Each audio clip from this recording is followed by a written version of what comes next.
It's been 40 years since Chris Orcutt and I first met in elementary school. I can still remember the group of kids we were in when we were introduced to each other, having both recently moved to the apartment complex that we shared for a few years. We've continued to be in touch, more than in touch, and grow old together.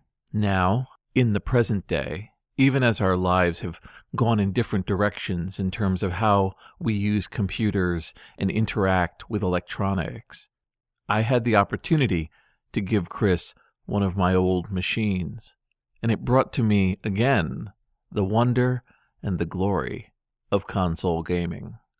This is Jason Scott Talks His Way Out of It, a podcast about technology, history, and getting myself out of debt. Thanks to Peter Healy, Daniel Boyd, and the hundreds of other supporters on Patreon and elsewhere who have been supporting me and helping me get out of debt. Chris was a TRS-80 and Tandy kid.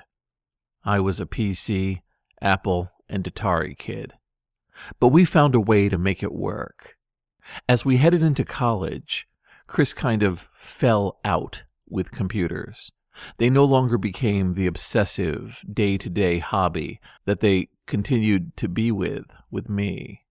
Chris was dealing with his own issues, an undiagnosed bipolar disorder, an attempt to become a criminal investigator that turned into a writing career, and meanwhile, there wasn't one bit of the electronic experience that I wasn't willing to throw days and weeks and all of my health into just to try out the latest toys or spelunk into a piece of hardware that had fallen into my lap from years and decades past. There's a lot of ups and downs in our relationship, a lot of different ways we went and some unconnected years, but Chris and I are pretty close these days, and one of the roles that I'll sometimes take with him is to be his Sherpa in both events of the day and interesting technologies he might want to play around with. To be clear, it's not a case that Chris couldn't become an expert that far surpasses me in these subjects. It's that he's made a very specific lifestyle choice, one I truly admire, where in focusing on his writing career, he has put everything around that process. Creating solid drafts, planning deep and sophisticated mysteries, spending months researching all of the topics that his characters bring up with a cavalier air before moving on into the next scene, doing all of the real, hard, foundation work to making something not just passable, not just good, but great.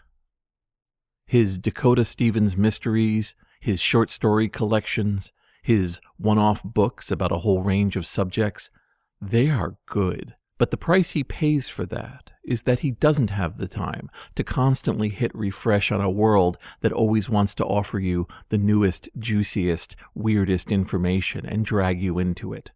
He's got things to do.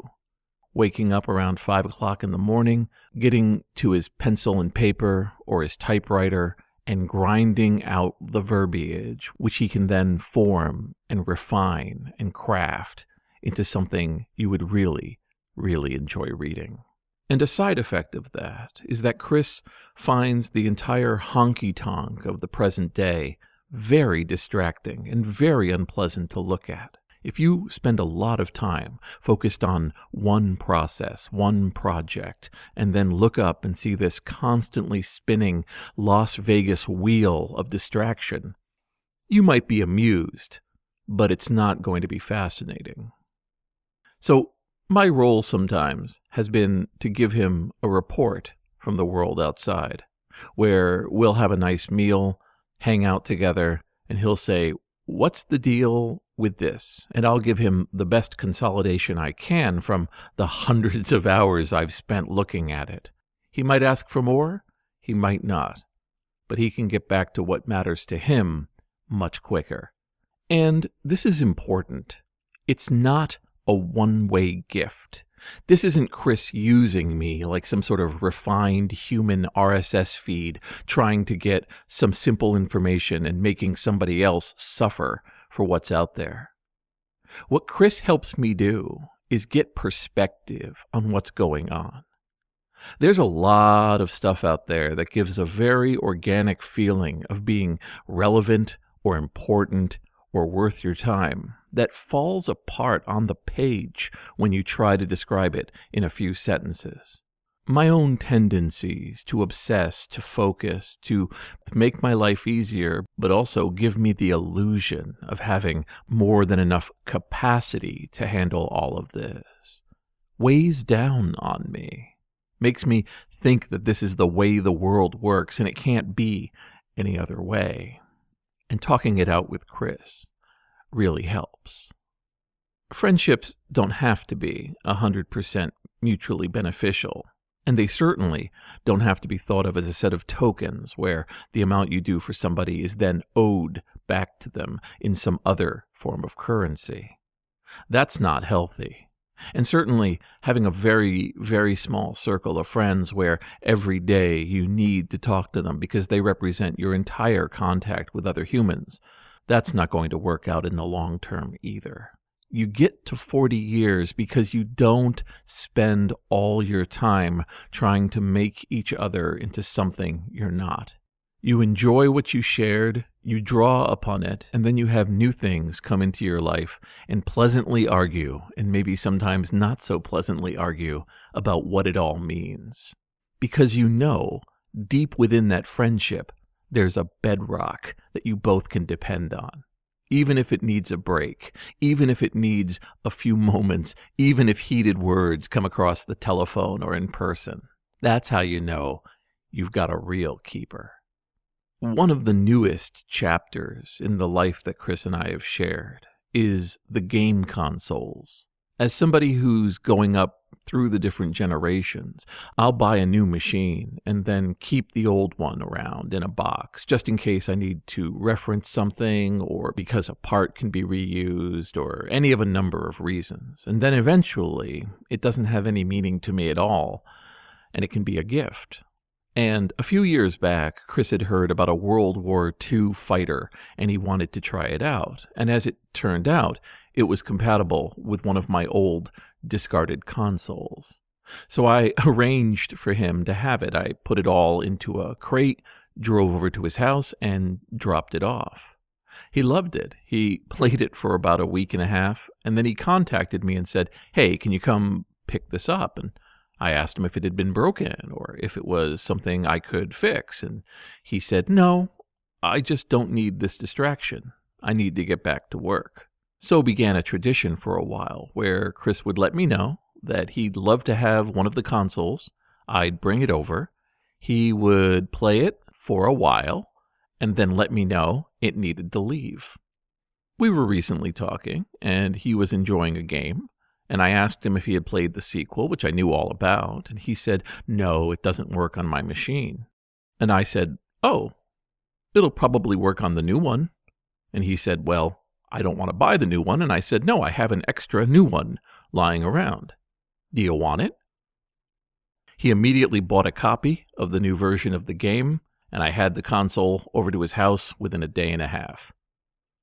In this moment, when he is just starting to play a brand new generation of hardware with its increased resolution, its massive power upgrades, and all the other features it includes, I'm reminded again of his interesting relationship with these games. He doesn't play piles and piles of them. And thanks to the modern landscape where you can play games for free or a simple monthly fee, he has been moving from one to another, trying them out, having reactions, getting into it brand new. Because along with the fact that he's enjoying these games comes the gift that he has never paid attention to game press. He doesn't read sites. He doesn't look up reviews. He doesn't blast through endless amounts of hype and presentations being given to him in small driplets over the years. He's either playing the game or he's not playing the game, and the moment the title screen comes up, it is a brand new introduction to him. Not enough of what we have in the world right now gets that sort of treatment. We have way too much in the way of previews and playthroughs and walkthroughs and developer discussions that take away some of the power of what we see. And if you're lucky enough, like Chris, to live a lifestyle that lets you avoid all that, then it's actually, for me, a gift to watch it all through his perspective. He doesn't care that this development house had this controversy or that this represents the fourth in a series for this set of designers. He boots it up, he looks at it, he decides if he likes it. And when we talk now, a portion of our discussions are about these experiences, brand new to him, explaining to me how he feels about this or that, or maybe even asking me to go diving out into that ocean of information because he's trying to figure out a hint or wants to know if there's a way to tweak this issue or fix this problem. And I will find it for him if it exists. So here we stand, 40 years of friendship, 8-bit to 64-bit, what feels like endless power and possibility compared to what we had when we started out together.